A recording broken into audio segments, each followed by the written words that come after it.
Welcome to a Prevent Connect podcast, where we explore the prevention of violence against women. This is a project of the California Coalition Against Sexual Assault. Hi, my name is Jasmine Ceja. I'm the National Youth Organizing Manager with Break the Cycle. So Teen DV Month is Teen Dating Violence Awareness and Prevention Month. It's the month where everyone comes together to raise awareness on healthy relationships. So the goal is to educate teens, young people, and adults about the types of abuse, the warning signs, and where to go help if you need it. So there's a lot of things, a lot of events that are going on for Teen DV Month. We have a whole calendar that you can go ahead and check out on teendvmonth.org. But some big days are Tuesday, February 10th, which is Wear Orange for Love. So that is actually the week of Respect Week. And Respect Week was started by the National Youth Advisory Board for Love is Respect, which is the partnership between Break the Cycle and the National Domestic Violence Hotline. So on February 10th, we're asking everyone to wear orange for love. On Friday, February 13th, we are reading off the National Respect Announcement, and anyone can join in. It's a simple statement basically letting everyone know that love has many definitions, but abuse is not one of them. And then there are also Twitter events that we'll be hosting on Tuesday. We'll be recognizing organizations on Thursdays, some trendsetters that are doing great things in the movement. And then we'll have our Fan Fridays, where we're recognizing young people that are doing great work around the issue of dating violence, healthy relationship awareness, or basically just, doing big things in their community, so taking awareness to another level. So Teen DV Month is a very important time for everyone to just, one, recognize what dating abuse is, two, recognize how to have healthy relationships, and three, really join a movement that has not been around for too long. I think it's the 5th year that we have a whole month. Before it was just a week of awareness, and before that, people connected Domestic Violence Awareness Month, for so long. But this is really an opportunity for young people to have a month to recognize the issues and obstacles that they face, because they are very similar to domestic violence, but they can be very different in the sense of, getting access to resources, help, and also just being a teen with so many things going on. It does make just recognizing the issue and asking for help very difficult. So Teen DV Month is very important. It is an opportunity for everyone to come together and raise awareness, but also it gives young people that platform to share their voice. And we work with young people, and they do this in many ways. They're either out there in person in their community, hosting workshops, leading assemblies, hosting tabling events, or even online through hashtags and social media. So everyone has the opportunity to raise awareness, and everyone has that voice. It's just a matter of bringing everyone together and making a difference. Yes, we have a new curriculum called Start Talking. It focuses on dating violence prevention and just building healthy relationships and making sure every young person knows what the difference is between unhealthy, healthy, and abusive relationships. So Start Talking was originally funded through Healthcare Service Corporation, or HCSC, and their Blue Cross Blue Shield plans of Illinois, New Mexico, Oklahoma, and Texas. So now that we're out of that pilot phase, we are expanding nationally, and it's very exciting because Start Talking is new and it's innovative. And the reason why I say that is we have the web app where we can screen videos, and the great thing about having it all on the website is that we can keep it updated. It also gives youth the opportunity to become peer leaders and lead the discussion with their adult facilitators or teachers. So it's following that peer-to-peer model. It also has a lot of activities on service learning, and youth are really challenged to do something with their education and what they've learned. So for sessions 1 through 6, they get a lot of the core, the types of abuse, what are healthy relationships, conflict resolution, recognizing abuse, where to go to get help. And then on the last few sessions, sessions 7 through 10, we call it the Ultimate Advocate Challenge. And in there, we're asking young people to pay it forward. We're asking them to take what they learned and do something in their community. And we've had participants create PSA videos using just their iPhones or iPads. We've had young people host tabling events where they're passing out resource materials, movie screenings, etc. Sky's the limit in what they can raise awareness on.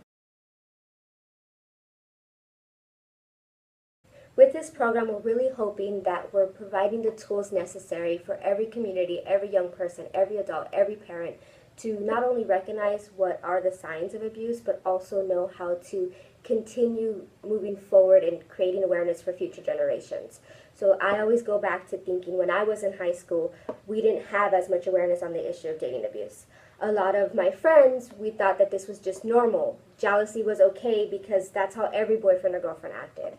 Or we didn't know that there was actually a term for this drama that was in our relationship. So I think we're really hoping that this is an opportunity to bring everyone into the conversation, and we really want people to start talking about healthy relationships. It's in the name of the program. It's our goal. We want people to use what they see online, back at home, on TV, songs, media, etc., and start building the conversation so everyone knows that they deserve a healthy relationship. So the program is set up in a very innovative way. We do have facilitator and peer leader manuals that have lesson plans with talking points and scripts to build off the conversations. But we also have the microsite, the website, and that's all 10 sessions have visual components, videos. They are also connected to our website, loveisrespect.org, so we can have interactive forums and quizzes so we get instant feedback. So the first session is start talking all about relationships. We really lay the foundation and we ask young people how they define relationships. And we find out that what we think dating or boyfriend and girlfriend is something completely different. There's new words all the time. I just found out what bae means, and that's before anyone else. So now when I think, oh, how do you call what's your boyfriend or girlfriend? They give me new words. So that's great to do in the first session. Get it all out there. Make sure that every young person feels that this curriculum and this program is going to be their own and it's not an adult talking at them or to them. So it's why we have the peer leaders join in that conversation. Session 2 is start talking all about digital abuse. So we really focus on technology and the hand technology plays into power, control, and jealousy. So we focus on excessive text messaging and really getting young people to define that boundary. For me, getting 50 text messages in one day may seem like a lot, but for a young person, that may be normal. So we really get them to understand that it may not be the amount of messaging, but what the message says. So if they're asking, where are you, who are you with, what are you doing, and it's just crossing a boundary, that's the time to be like, this is a warning sign, this may be digital abuse. The third session is start talking all about healthy relationships. And this is so important because many times we focus on the warning signs or the types of abuse and forget to give young people the tools they need to create healthy relationships. So we define what healthy relationships are and we get young people to really think about what they want and what they need and how to have those relationships. Session 4 is we focus on unhealthy and abusive. So we use the relationship spectrum on Love is Respect to give scenarios for young people to define that line and when does it cross from, oh, this person's just jealous to now they're starting to threaten me and this becomes abusive. So it's really about incorporating that youth voice and getting them to learn as they go. Session 5 and 6 are talking about ending violence and getting out of the abusive relationships. We focus on obstacles that young people may face. And then we also talk about how to help a friend in session 6.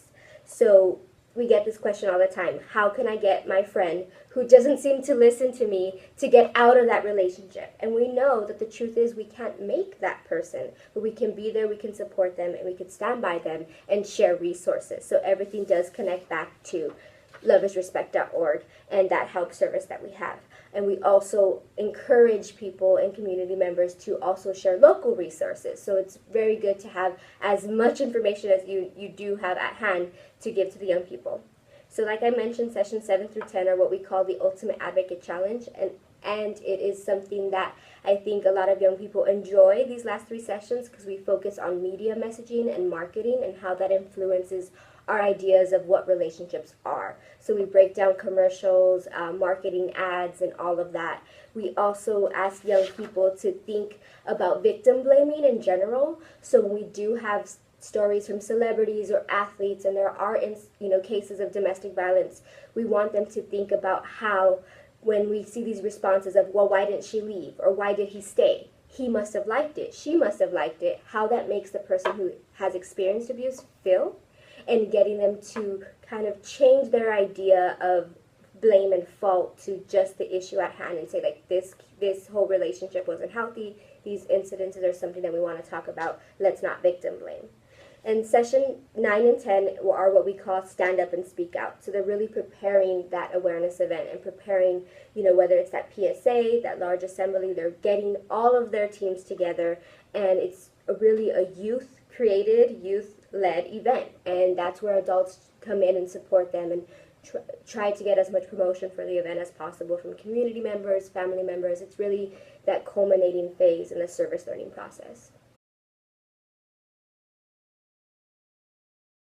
So if you or anyone you know is interested in learning more about the Start Talking program or just the issue of dating abuse in general, or have more questions about how this whole program and curriculum works, you can contact us at Break the Cycle. The email where you can send your questions or inquiries to is start-talking@breakthecycle.org. Again, that's start-talking@breakthecycle.org.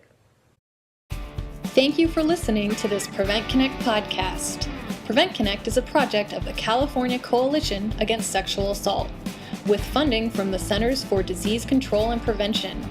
The views presented on Prevent Connect are not necessarily the views of the United States government, the CDC, or CalCASA.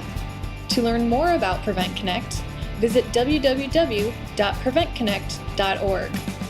For more information about CalCASA's mission or to show your support, visit calcasa.org. That's CALCASA.org.